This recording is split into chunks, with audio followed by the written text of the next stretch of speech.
আসসালামু আলাইকুম। ভাইজান, একটু কথা বলা যাবে আপনার সঙ্গে?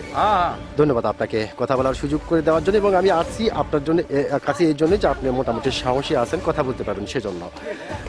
তো ভাইজান, আপনার কাছ থেকে একটি বিষয় জানতে চাচ্ছি। বিষয়টি হলো আগামী 13 তারিখ, এই 13 তারিখে আওয়ামী লীগের পক্ষ থেকে সারা বাংলাদেশে শাটডাউন ঘোষণা করা হয়েছে, এবং সেই দিনে আন্তর্জাতিক ট্রাইব্যুনাল থেকে আপনার শেখ হাসিনার মামলার রায়ের দিন ঘোষণা করা হয়েছে সম্ভবত।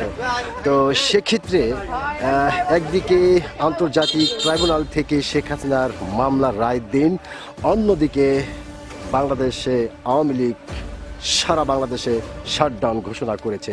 আসলে কি হতে পারে? আমরা মোটামুটি আতঙ্কে নাকি আতঙ্ক ছাড়া, কোনটা? না, যে আমার দীর্ঘদিন শোনা গেছে যে আওয়ামী লীগ খুব খারাপ ছিল। এরা যে করলে কয়েকদিনে তা তো দেখা যাচ্ছে আওয়ামী লীগে ভালো ছিল। আচ্ছা আচ্ছা আচ্ছা আচ্ছা।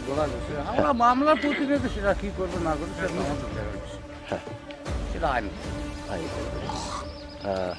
তার মানে আপনি যেটা বোঝাতে চাচ্ছেন যে আসলে আমরা আগে মনে করতাম যে শেখ হাসিনা খারাপ ছিল, কিন্তু যাবার পরে আমরা বুঝতে পারলাম যে না, শেখ হাসিনাই ভালো। এটা না, যে ঘটনাগুলো ঘটালো তাতে বোঝা যাচ্ছে আওয়ামী লীগ ভালো। আচ্ছা আচ্ছা আচ্ছা। এবং এক মিনিট, এবং যে সামনে যে 13 তারিখে যে একটা আতঙ্কিত রয়েছে আমরা, তো সেই আতঙ্কিত ব্যাপারটা আসলে কি হতে পারে, এই বিষয়টা কোনো ধারণা আপনার আছে যে আসলে কি হতে পারে? না, এটা আমার ধারণা নেই।